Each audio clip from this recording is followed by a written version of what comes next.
Hi, I'm Sanook and I want to create an MMO. The idea is to create something that's low intensity and highly accessible. Especially for a hobby game, I think you should just make stuff that you like. I see a lot of devlogs making platformers like Celeste or farming RPGs like Stardew Valley, and you can kind of see their passion rub off on the game.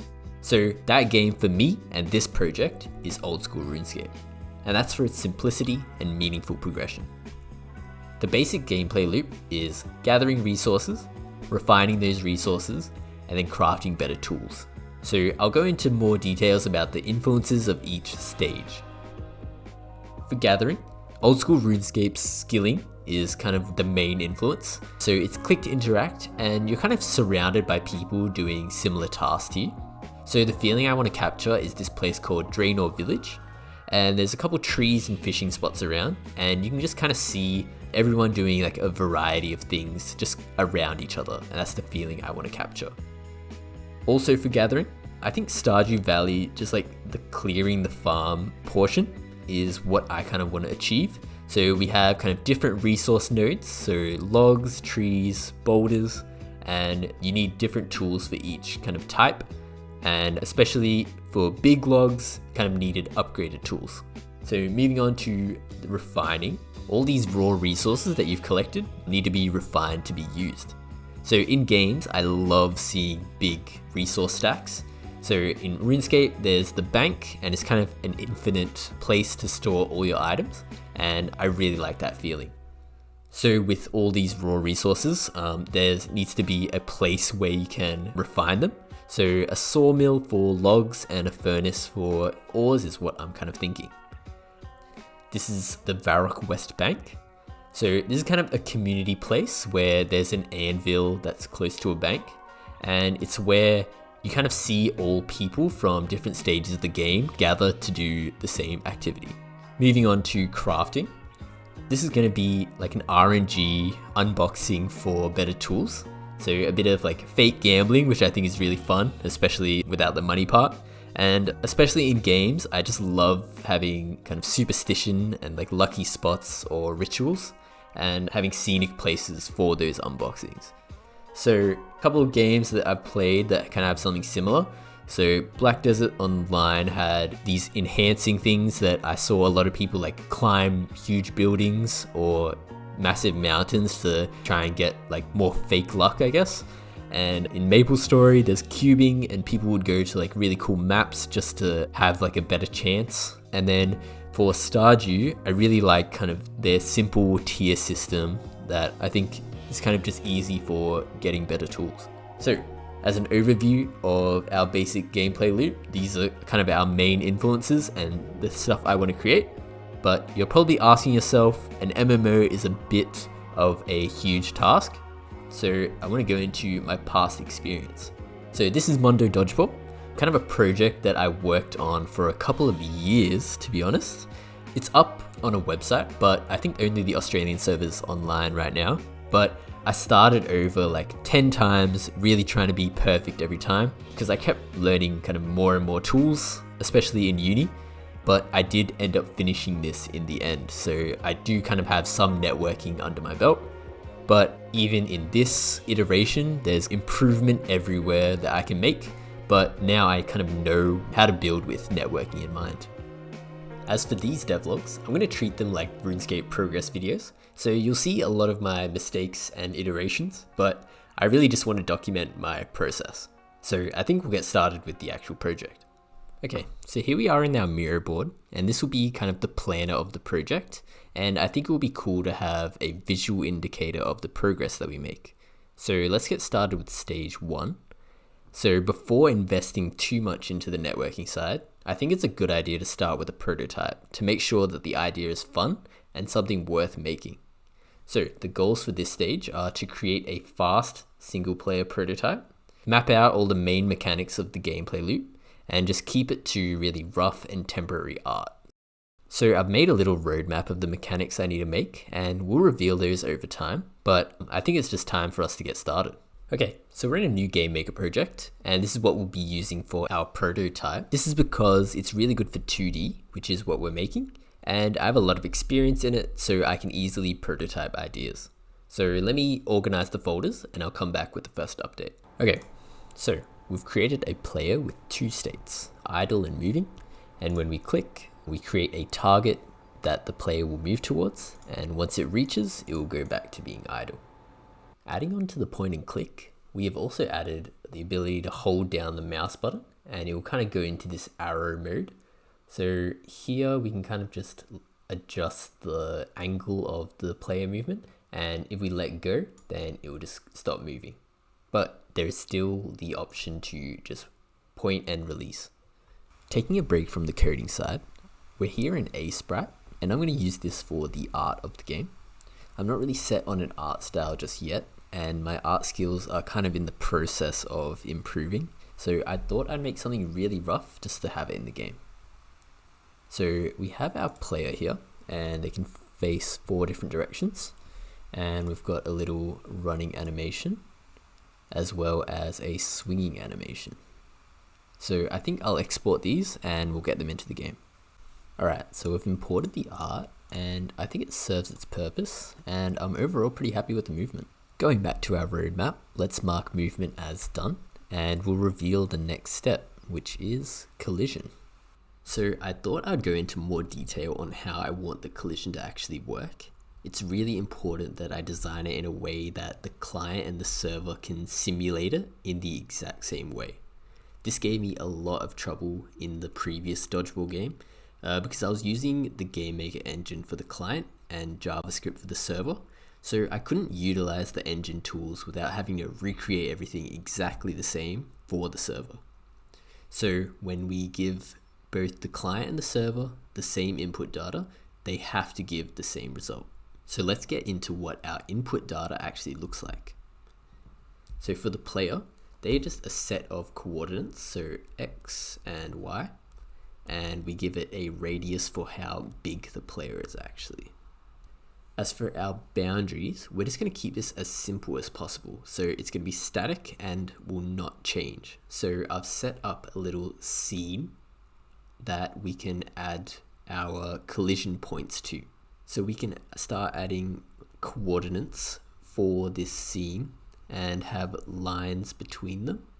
And we can store these coordinates in a list for our server to simulate over. We're back in the game now, and I've set up some debugging tools. So we can see the player's collision box, and I can right click to create some collision points for the boundary. So right now we can still walk through it. So I think it's time to actually implement the collision. Alright, so after a bit of maths, we have got the collision working. So as soon as it detects a collision, the player will just stop moving. But we want it to slide against the wall. So I'm going to get that working now. So we got sliding working, but we have encountered our first kind of issue. So the player can kind of phase through the wall in these like tight little corners. So I think we'll take a step back and kind of plan out how we're going to tackle this specific case. So I've drawn out an example and I'll first explain how we're currently checking the collision. So we have our collision points and a list of all the different lines and our player is in blue and this player has a velocity of where it wants to go to. So with that we can draw in our predicted position. And now we can loop through each line to check for collisions. So for the first one, there's no collision. Second one, there's no collision. But line 3, 4, there is. So for our sliding, we have to adjust the velocity so that the player is now right against that wall that we checked for, so this wall. But you can see our problem, and that's with line 4, 5. The new position is going right through it, and that's why we get our phasing. Now for the improvements.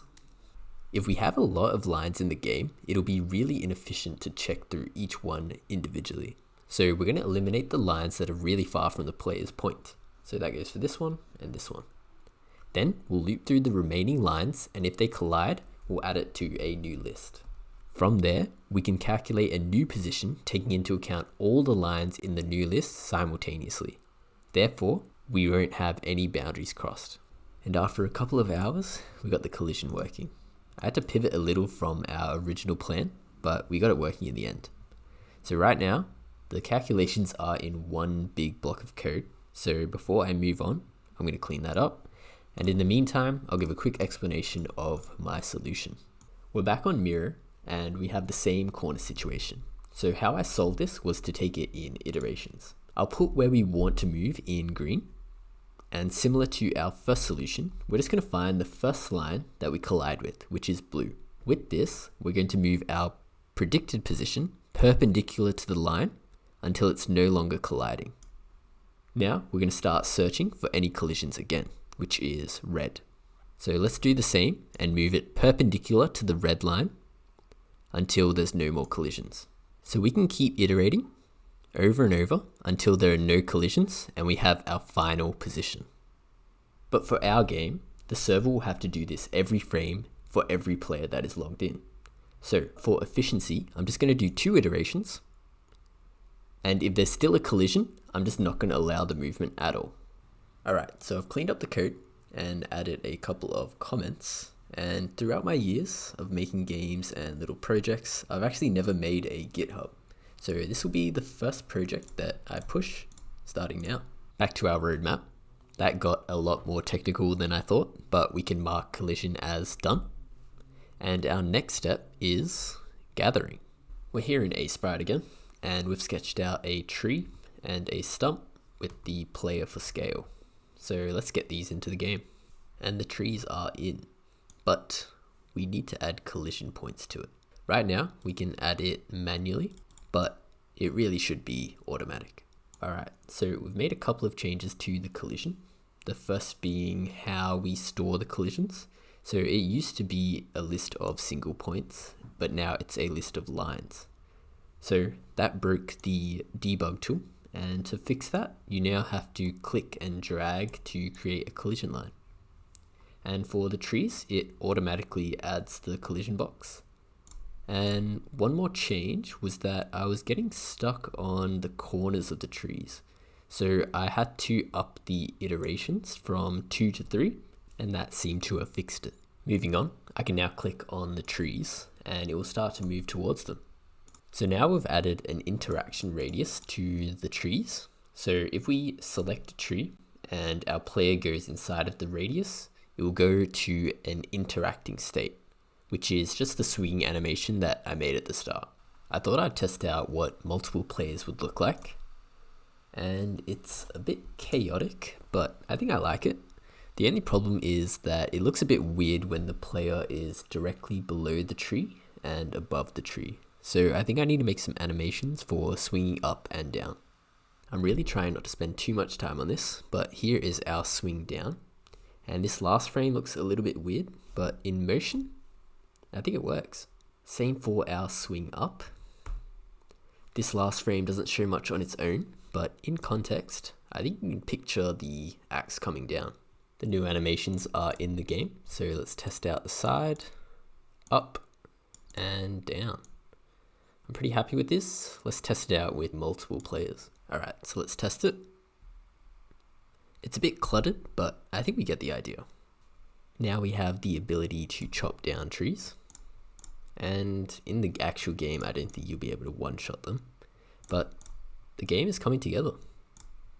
Now I think what's important is to have systems in the game be really modular. So for all interactable things, which I will call nodes, they will all follow the same logic. So if a player clicks on a node and it's selectable, they will move towards it. And depending on the type of node, it'll change the interacting animation. So if this was a rock, the player would swing a pickaxe instead. Every time the player swings down, it will tell the node that it's been interacted with. So therefore, the node itself can decide how it handles the interaction. So right now, when I interact with the tree, it will roll a 1 in 5 chance to be cut down and no longer selectable. So for most things interactable, we'll be using the same node system. Now that's gathering completed, and the next step is the inventory. I thought I would talk about the design of my inventory by first looking at old school RuneScape and what they have. So currently they have the inventory holding 28 slots that the player can interact with. And this is a restraint on the player, but it adds the skill of inventory management. So this is limited by the combat of the game. So how much food you can bring and how many gear switches do you want. They also have the bank, which doesn't really have a limit for items, but is only interactable at certain locations. So let's look at the skilling loop. First, players will gather until their inventory is filled, then they'll bank the items and then return. The downside to this is that people mostly gather near banks, and if they don't, they're kind of punished for that. The quality of life of skilling is limited by other content, which is combat, but they have added items like the log basket or fishing barrel to alleviate that. So their system really works for them, but my game doesn't really have the same goals, so it doesn't really work. So let's look at my goals then. So players can gather anywhere and for however long, and players can craft anywhere. So my restraints that I'm putting on the player is that the refining stations will only be in one location, and therefore you will have to return to progress. All this to say is that the inventory will be infinite. Back in the game, and we now have a tracker for the amount of logs that we have. And I've made it so that every interaction, there's a 1 in 3 chance to get 1 log, and a 1 in 5 chance to cut down the tree and get 3 logs. Just added a log and plank icon, and now there's a small pop-up every time an item is added to the inventory. That's all for the inventory right now. So let's move on to refining. Using the same node system, I've added the sawmill. So I've got the collision generated as well as the interaction radius. And now we just have to handle the interactions themselves. Now for every interaction, we will check for 5 logs, and if we don't have that, it will send a message and deselect the node. Now let me get some logs real quick. And we can turn 5 logs into 1 plank. Just made a couple of changes. So first you need 10 logs for a plank, and also 10 interactions in order to create the plank. Once the plank is made, the node is unselected, so you'll need to click again to start the process. Refining is complete, and our last mechanic is crafting. Back in Sprite, and I've made a really quick animation. So this will be for while the player is crafting, and once the item is crafted, the item will appear above here. Alright, we're back in the game, and I've added a new crafting state.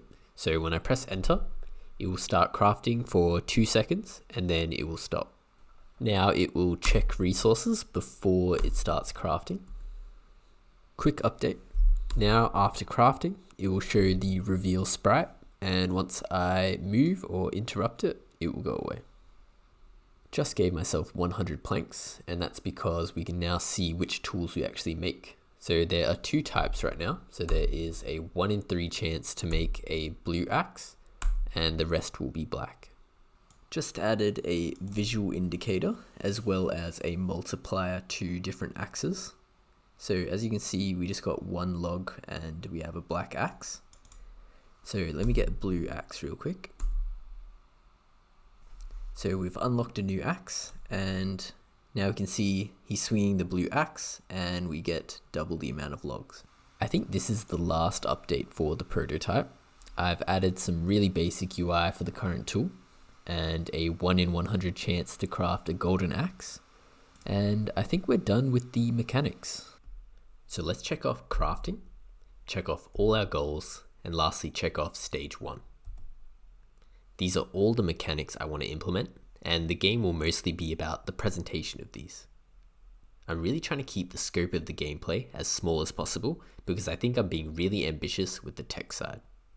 I think I had about 2 months where I couldn't start the project, and I was just constantly thinking about features, what tools I needed, and I was even watching random tech talks with no views. So me being me, I scrapped so many different plans and thought of way too many different combinations of tech stacks, but I think I've settled and I'm happy. This will be really jargony, and I know it sounds kind of ambitious, but I have my justifications and I enjoy the process and learning. For the server and the client, I'm going to be using Rust, and I'll go through my justifications now. Number 1, I want to use the same language for both sides. It It was a nightmare for the dodgeball game when I was switching between two different languages, and I don't think an engine will be worth for my specific features and goals. Number 2, I want stability, especially from the server, and debugging seems a lot easier with Rust. I think I like having the structure and strict set of rules, even though I've been using GML since I was a kid, which is kind of the exact opposite of that. Number 3, Rust has strong support for WebAssembly, which is specifically for web applications. Number 4, I'm really interested in data-oriented programming, so I'll be using an ECS. I feel like there's a lot of overhype around it, but looking into it more, I think it suits the requirements that I'm looking for. I'm not trying to build everything from scratch, so I'll be using the Hex crate, but I've done a bit of testing and I don't think it'll be too hard to learn. Number 5, for networking, I want to use HTTP 3, which runs over the QUIC protocol, which is something I learned about in a random class. I'll talk more about this when we start the networking side, so specifically for Rust, it can support this. Lastly, this is probably really stupid, but I want to use WebGPU for the rendering using Rust. This will probably be really hard, but I want to learn about shaders, and I think knowing more about GPU programming will be a good skill to have in the future, and especially for this game, which is really simple, I think the art style and presentation is really important. As for these devlogs, I think it was important to start off with the prototype so I can show you guys the initial vision. Obviously there's no polish at all, but I have a lot of plans and even more plans on how I can achieve this. I think the process of recording while developing was interesting because putting your thoughts down really makes you look at your decisions and makes you think big picture. I'll be slowly working on this on the side as I apply for junior dev roles, so if you want to stay up to date, you can subscribe, and if you've made it this far, thanks for watching.